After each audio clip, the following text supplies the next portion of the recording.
ذاتی मफादात की ताकत। हमें हैरान नहीं होना चाहिए जब कुछ सियासी रहनुमा जानबूझकर मफादात के तहफ़्फ़ुज़ के लिए गलत और हत्ता के बदतरीन फ़ैसले करते हैं। मैं हूँ नायाब। पेंतुस पिलातुस शायद ऐसे सियासतदान की बेहतरीन मिसाल है जो यकीनी तौर पर इस असूल की वजाहत करता है। वो नए अहदनामा में रोमी सल्तनत में एक मजबूत सियासी रहनुमा था, और जब हम यीशु मसीह को मसलूब करने की इजाज़त देने के इस फैसले पर नज़र डालते हैं तो वो ज़ाहिर करता है कि कुछ साहिब इख्तियार अपने मफादात के तहफ़्फ़ुज़ के लिए किस हद तक जा सकते हैं। वो इसे नाकाबिल यकीन अंदाज में बयान करता है, और उसने ये फ़ैसला किया हालांकि वो जानता था कि यीशु बेकसूर है। वो जानता था कि वो बेकसूर है। वो जानता था कि इसराइल में मजहबी रहनुमा यीशु के मसलूब करने का मुतालबा कर रहे हैं क्योंकि वो हसद करते हैं। वो जानता था, और फिर भी गौर करें कि मत्ती ने पेंतुस पिलातुस के बारे में क्या बयान किया है। और हाकिम का दस्तूर था कि ईद पर लोगों की खातिर एक कैदी जिसे वो चाहते हैं छोड़ देता था, और वैसे ये अपने आप में भी एक खौफनाक सूरत हाल है। उस वक्त बराबा नाम एक मशहूर कैदी था। वैसे एक और जाना पहचाना नाम है जिसे बहुत से लोग जानते हैं जब वो यीशु की कहानी के बारे में सोचते हैं। उनमें से एक यहूदा और दूसरा बराबा है। आपने बहुत से वालिदैन को अपने बच्चों के नाम यहूदा और बराबा रखते नहीं देखा। इसकी एक वजह है। बस जब वो इकट्ठे हुए तो पिलातुस ने उनसे कहा, तुम किसे चाहते हो कि तुम्हारी खातिर छोड़ दूं, क्या बराबा को या यीशु को जो मसीह कहलाता है? अब ये समझें, मत्ती की तरफ से ये तफसीर इसके मकासद के लिहाज से बहुत अहम है, क्योंकि इसे मालूम था कि उन्होंने इसको हसद के लिए पकड़वाया है। वो जानता था कि यीशु बेकसूर है। वो जानता था कि हेरोदीस बादशाह ने कहा था कि वो बेकसूर है और मसलूब होने के लायक नहीं है, क्योंकि पिलातुस ने उसे बादशाह के पास भेजा था। उसकी बीवी ने एक ख्वाब देखा था और उसने ये तनबीह की कि कोई ऐसा काम ना करे जिससे यीशु को नुकसान पहुंचे। उसने फिर भी मसलूबियत की इजाज़त दी, और उसने लफ्ज़ी तौर पर लोगों के सामने अपने हाथ धोए ताकि ये जाहिर किया जा सके कि यीशु बेकसूर है। और मैं फिर भी वो करने जा रहा हूँ जो तुम लोग चाहते हो। और इसी तरह उसने इन्हें यीशु को मसलूब करने के लिए हजूम के हवाले कर दिया। और वैसे भी वो कैसर से उलझने से दूर रहना चाहता था, क्योंकि उसने बतौर हाकिम कुछ संगीन गलतियां की थीं। और एक चीज़ जो वो यरूशलेम में नहीं चाहता था वो फसाद था, क्योंकि कैसर इसका सर काट सकता था।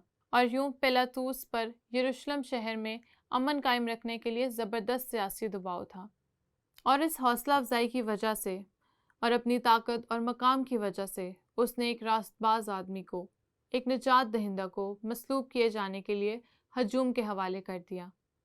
चनाचे हम पढ़ते हैं, ज़ाती मफादात की ताकत में मत्ती 27 बाब 24 आयत में, जब पिलातुस ने देखा कि कुछ बन नहीं पड़ता बल्कि उल्टा बवाल होता जाता है, तो पानी लेकर लोगों के रूबरू अपने हाथ धोए और कहा, मैं इस रास्तबाज के खून से बरी हूँ, तुम जानो।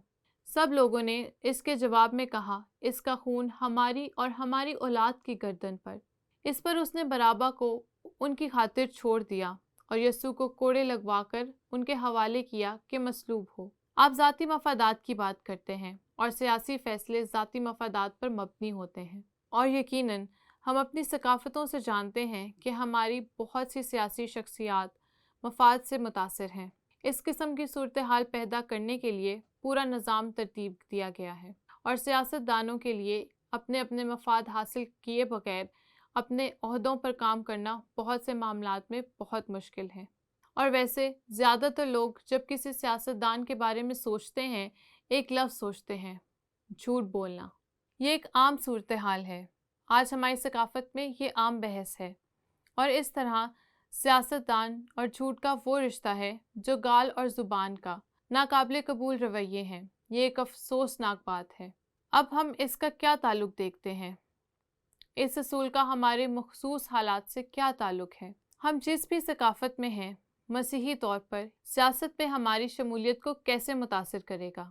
खैर, हम इस दुनिया में रहते हैं और कलाम मुक़द्दस हमारी ज़िम्मेदारी से मुतल्लिक बात करती है, और पहली ज़िम्मेदारियों में से एक जिसे मैंने कई बार बयान किया है, जब हम कलाम मुक़द्दस में इन असूलों को देखते हैं اور وہ یہ ہے کہ ہم سب سے پہلے تمام حکومتی رہنماؤں کے لیے دعا کریں۔